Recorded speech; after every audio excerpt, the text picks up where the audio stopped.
Wow, we're live, dude. We are live. I love it. Yeah, we'll give everybody a little time to catch up with us on the stream here. So a couple things, Kyle, that Yes.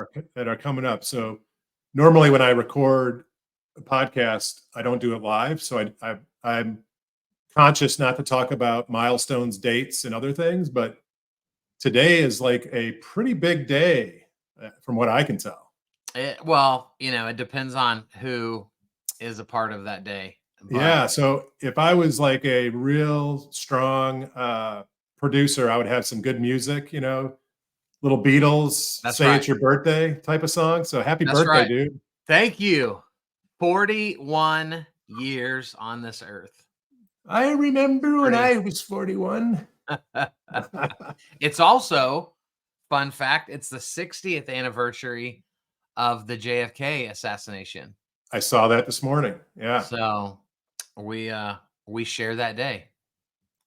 Wow. That's a interesting day to share for sure for you. But guys, don't worry. That's not what we're here to talk about today. We are not here to talk about Kyle's birthday, but we will, before we get off the subject, we will ask people to comment.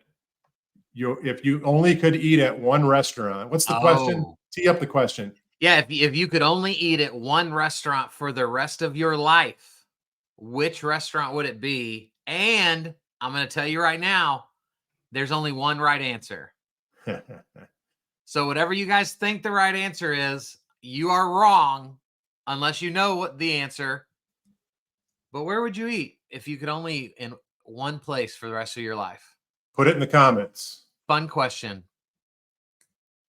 Put it in the comments. We'll come back to that a little bit later. How's that? I like it.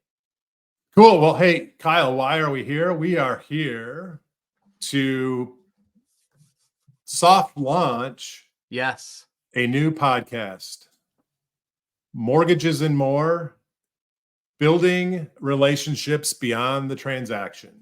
Kyle and I are partnering to deliver this exciting podcast. And first of all, Kyle, thanks for jumping in on this one. Yes, thanks for asking me. And Brian, what I'm most excited about is everywhere I go and meet new people or the big people that I follow, all of them say that the game changed for me as I leveled up who I know. Right? That's what everybody says. And yet, I just don't hear a ton of people really diving in. That's not a word. I'm getting older and now all of a sudden I don't even know how to use English anymore. I don't see a lot of people diving in to truly leveraging relationships, going deep with people. And so I'm just so excited to bring unbelievable guests on with us and pick their brain about what that looks like. So for the audience, what we're working on together is really part of a package. And this podcast is one leg on this three-legged stool that probably will end up being like a seven-legged stool over time. But yeah, the first three legs of the stool are this podcast where, as Kyle said, we're gonna bring on industry experts. Most of those experts are going to be kind of in and around the housing finance industry, and not just people that are in the trenches originating loans, but people that are all around the industry, from tech partners to content creators to loan originators as well. And what we've asked these guests to talk about on this podcast for all of you is to share their expertise on what we say is what does it take, or what will it take to serve the next generation home buyer, right? So, for me, it's what does the next generation loan originator need to look like in order to best serve that next generation home buyer. And so this podcast will really be talking about that on each episode. And Brian, to me, what's interesting when you talk about the next generation home buyer, I really think all the work we're going to put in to be top of mind to them is going to also keep us top of mind to everybody else. Right. Because my grandparents, they're 87 and 88 years old. And my grandpa still goes to YouTube to try to figure out how to fix his sink. Yeah.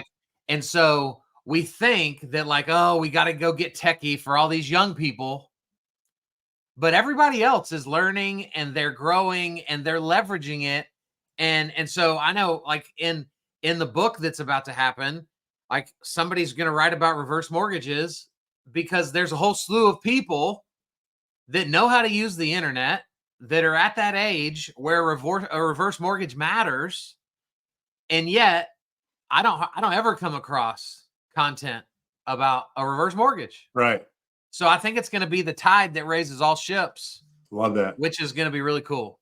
So Kyle, you just talked about the second leg in the stool, the book, right? Hook 'em. That's right.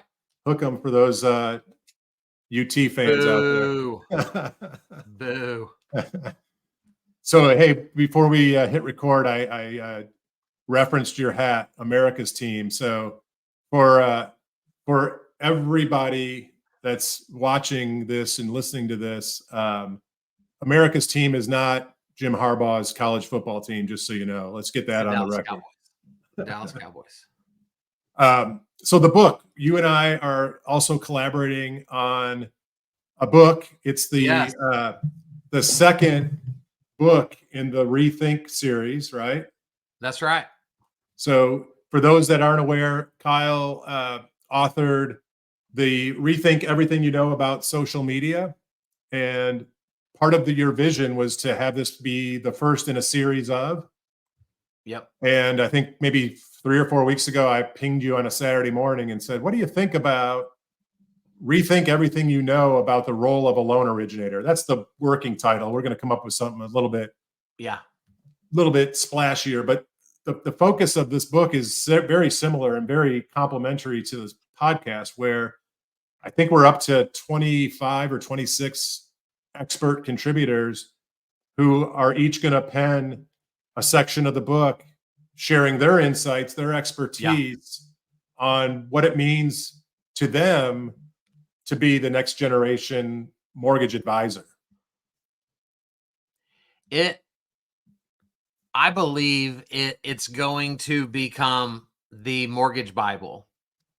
I don't need all my religious friends to like get all up in arms about me using that phrase, but I really believe that it will become the book that can sit on the desk of anybody in this industry and probably even in other industries.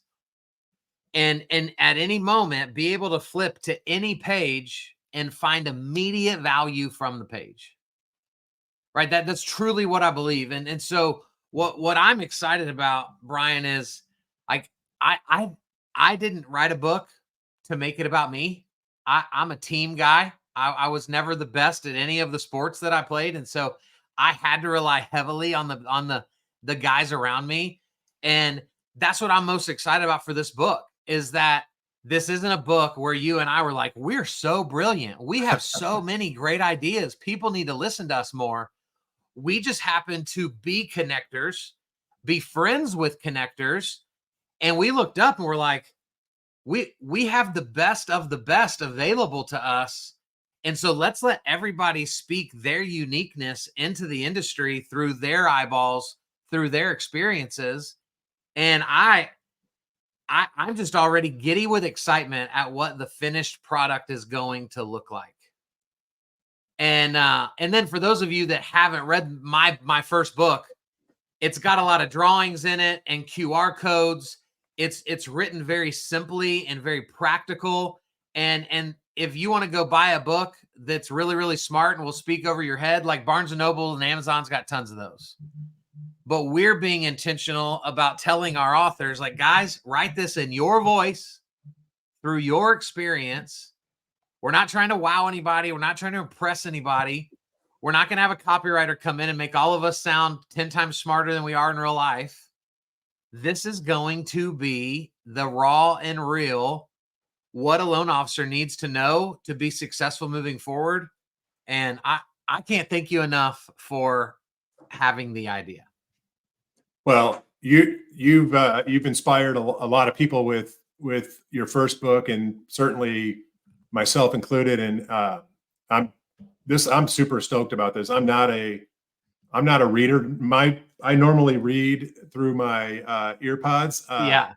I can read, by the way. You can test me, but your book literally sits in front of me every day, and I don't think there's a day that goes by that I don't open it up for just some reminder. Oh, what did Kyle say about this? And so, as you said, this is our vision, our mission with what we're collaborating on is to help that loan officer, that loan originator who's committed. And I say this carefully: the book's not for everybody. Yeah. If you're comfortable as an originator with your current business, with your current business model, and comfortable when someone raises their hand and says, "I'm ready to apply," and they come to you, then this book's not for you. Yeah. If you really want to rethink how you source business, how you create relationships, how you have more conversations, this book's for you. And we're excited. I'm super excited to work together on this. And we're not going to leak any of the contributors yet. That'll come in the coming weeks as we get things rolling. But we got the real deal here with the cast that's signed on. It's going to be amazing. I'm already thinking about who's going to play me when this adaptation becomes a movie. Right. Right. So I'm already trying to figure that out. Interesting. I haven't thought of that'll be my my thoughts for the weekend.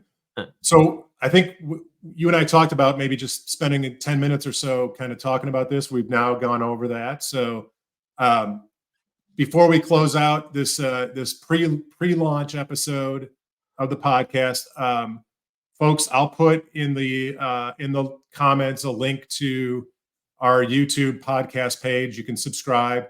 We're planning on releasing the first official episode sometime after the first of the year. We'll be recording a few episodes here before year end. Kyle, you want to hold us accountable and tell the folks when we're targeting the book to be published? Yes. So I'll give you a little bit of extra detail, because now that I've written a book, people are always asking me, how do I write a book? Because you absolutely should. So we're having everybody will have their chapter done by the end of December. And then my team through one of my companies is going to assemble the book, create the drawings, load in the QR codes. And then February 1st is our go for launch date on Amazon, available nationwide. And so this is going to be a pretty quick thing. But when you're depending on 20 something people to help write it, we can accomplish a lot more than you or I could by ourselves. And so February 1st, you will be able to put an order in. We may even figure out how to do some pre-sale before that. Yeah. I should have done that with my book. I wish I would have done it. And so maybe we can be smarter than I was and do it with this one. But you'll have 11 months of the year for this book to make an impact in your 2024. And man, I'm pumped. And we're going to get a head start, frankly, with the podcast, because we'll start sharing episodes and interviews with the contributors right after the first of the year. So you'll get a full 12 months of content and support. That's right. The third leg, which we won't spend a lot of time on, is we're going to distribute a weekly newsletter that will have a tip a week coming out of the content from the book. Yep. So you'll have this 52-week, accompaniment to the podcast and the book, just to continue to help reinforce the ideas that we'll be sharing in the book itself. Kyle, I appreciate you, man. Happy 41st birthday. Thank you. Where are you going to lunch, by the way? Where's lunch? We're not going to lunch because my favorite breakfast place is called Ham and Eggs here in Dallas, Fort Worth. And their pancakes are bigger than your head, as a sewage plate. And the omelet I ate was about the size of a piece of paper. The biscuit is literally like this. And so when you go there, you just assume that you're going to fast for the rest of the day because I have enough sustenance in me at this All point. right. So you are going to a restaurant because we need to close this by sharing. That's right. What is the right answer to the question? If you could only eat at one restaurant for the rest of your life, what would it be? The only correct answer, guys, to this question is the Cheesecake Factory, because it has a 20-page menu with every type of food imaginable. So though most of you would never pick the Cheesecake Factory to eat at on a normal day, that should be the one you choose if that's the only one you get to have forever. And so now you know, and I'm about to go pick up some cheesecake from there to celebrate my birthday tonight. Well, again, happy birthday. I'm excited to partner with you. We're excited sir. for all of you. We look forward to sharing all this great content on this podcast and in the upcoming book. Look for our podcast. It'll be on YouTube, on Spotify, wherever you get your podcasts. You'll be able to access Mortgages and More, developing relationships beyond the transaction. That's the name of the podcast. So, Love Kyle, thanks, buddy. Looking Yes, forward sir. to it. Bye, guys. See y'all.